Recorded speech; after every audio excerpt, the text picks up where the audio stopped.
Hi guys, my name is Lexi, and this is the final intervention project for KNR 303. I'm focusing here on increasing lower extremity flexibility and active recovery in elite hockey athletes. So a little bit about me.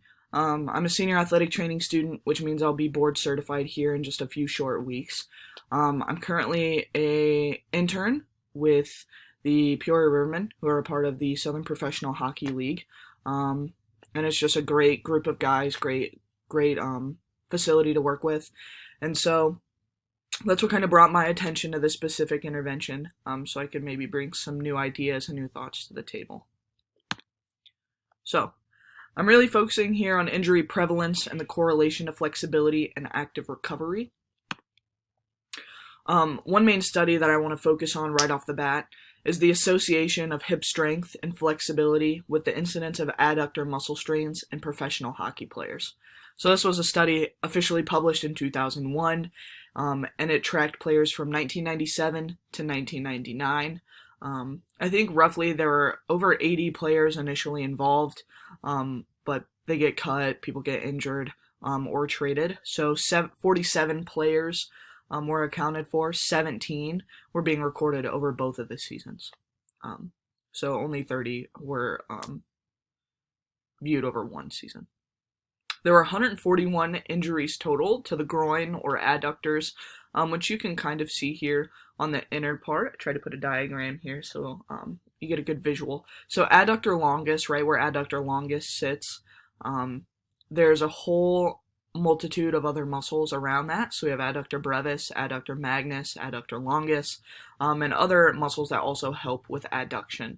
So when people say, oh, I strained my groin, they're talking about some of the muscles near that area. There were 17 injuries per 1,000 exposures, which doesn't seem like a lot, but groin strains are the most common injury in hockey as far as strains go. And there are 11 adductor injuries in 8 players. And you might be thinking, well, how is there 11 adductor injuries in 8 players? Usually, once you have an adductor strain, you are more at risk for re-injury. That's not uncommon. It also said that a lot of hip adductor and groin strains are linked to eccentrically loading the groin. So what that means in terms of hockey is the deceleration, is the slowing down of players on the ice.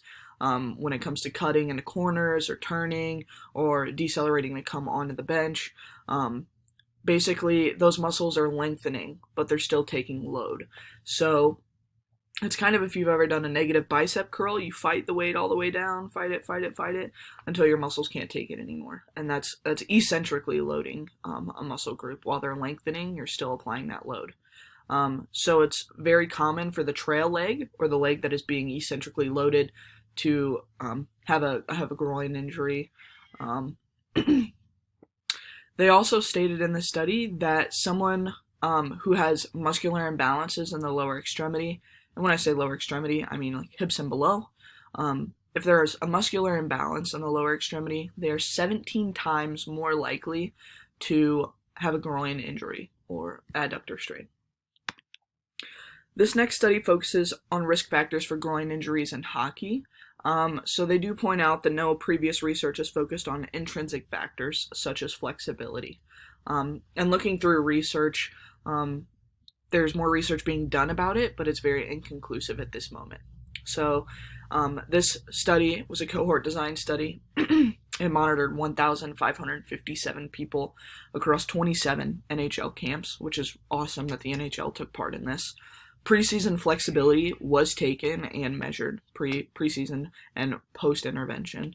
And so basically the conclusion of this study said that 6 weeks, 3 times per week of off-season training decreases groin strains by 50%.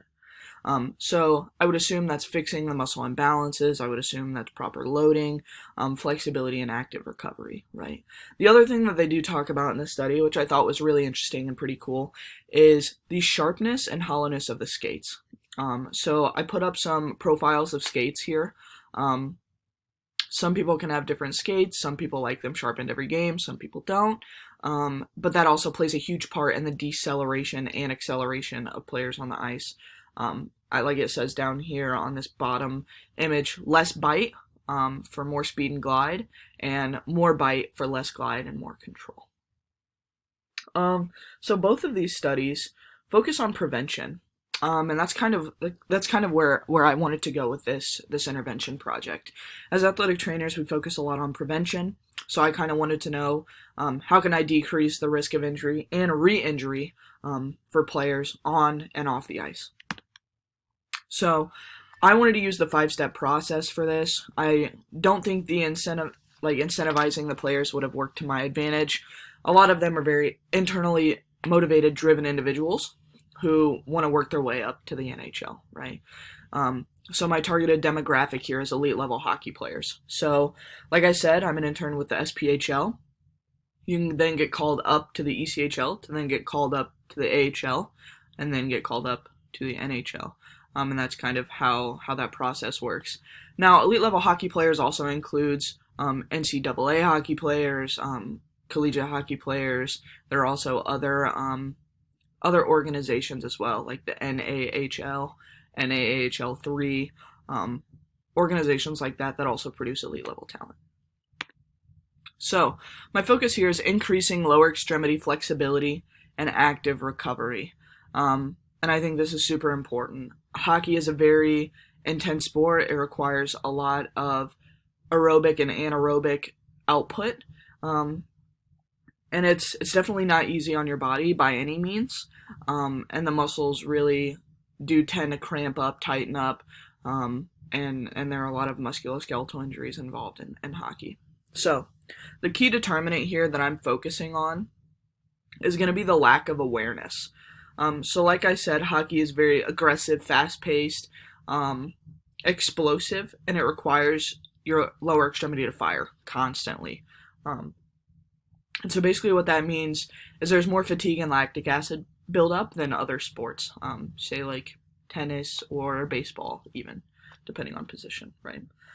So the key determinant that I'm focusing on, like I stated previously, is lack of awareness. And what that means for me and the players is hockey, you get bumps, bruises, cuts, strains, broken noses, broken fingers, dislocated ribs, pretty much anything you could think of, dislodged teeth, right? So there's a lot going on injury-wise. And so what that means is if they think that these injuries just come with the sport, that's how they're going to roll with it, right? I'm a hockey player, it comes with the territory. But what I want to focus in on is if I'm treating someone for something after the fact, post-injury, I kind of want to know how it could be prevented later on, right?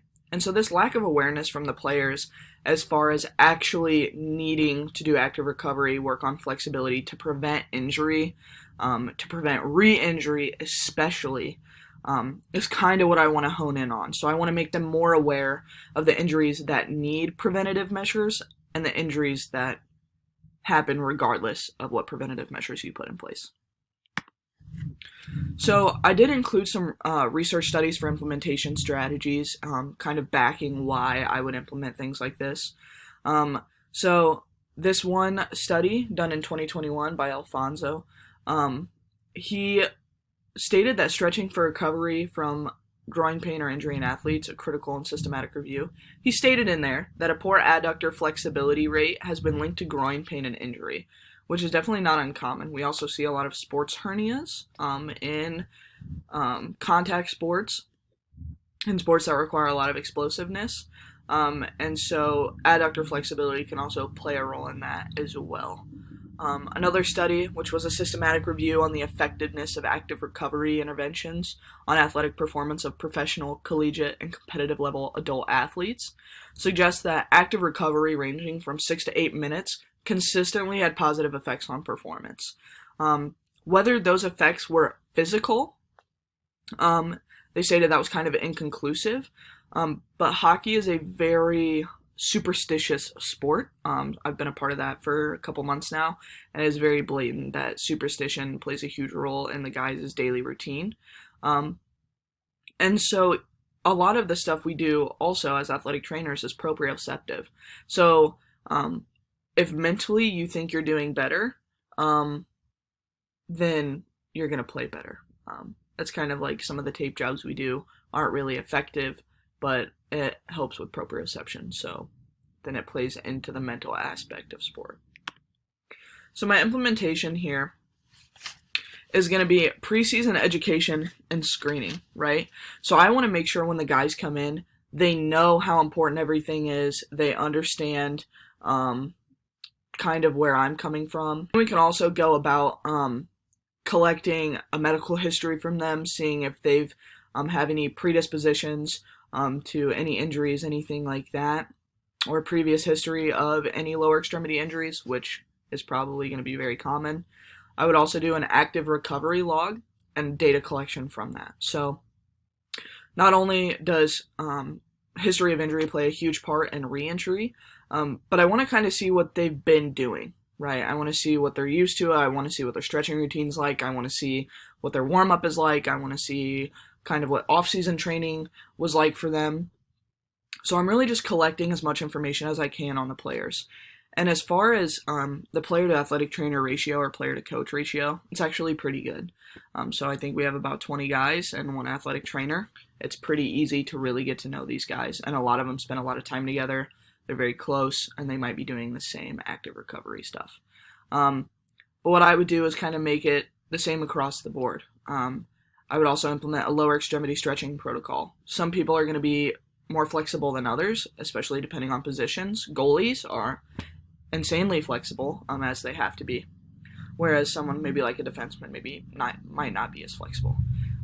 So I'd implement an active recovery protocol, 10 minutes per day, the athlete's choice as well, along with the flexibility protocol. So it could be biking, it could be yoga, it could be jogging, it could be playing soccer in the hallway, which is what a lot of them do before games. Just give me 10 minutes. That's all I'm asking, right? You're at the rink pretty much all day. I'm sure you have 10 minutes to spare at some point. Even working out, doing bands, getting treatment done, doing rehabilitation. That I would also consider that active recovery. So for the effectiveness, I would do preseason, biweekly, and postseason flexibility testing. I would do that by a number of special tests from an athletic training standpoint. An Eli's test, which is for quad tightness, Kendall Thomas test, which is for quad and hip flexor tightness, and the sit and reach test, as well as goniometer measurements, so I can measure the angles that you get for knee flexion, hip extension, all of that type of stuff.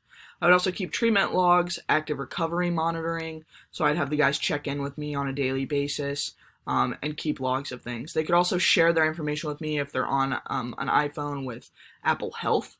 They can just set that up in their phone that I could have access to their active recovery logs. If they use something like Whoop, Fitbit, something like that, I would love to get weekly like screenshots of progress, and with Whoop it's actually really cool. It shows you how recovered you are in a percentage, which is awesome. And then I would want to look at the injury prevalence and the correlation between lower extremity flexibility. If it was a hip flexor strain, what was the mechanism of injury? How did they get injured? And then was it preventative? Was it preseason, were their hips super tight, and then now they have a strain somewhere along those lines. This last page is my references. I'm running out of time here, but I really do think this would be very beneficial for elite level hockey players to assess flexibility and active recovery and kind of see what it does, how it affects them not only physically and how they play, mentally and how they feel, but also with some tangible evidence to see if this intervention was actually effective. Thanks.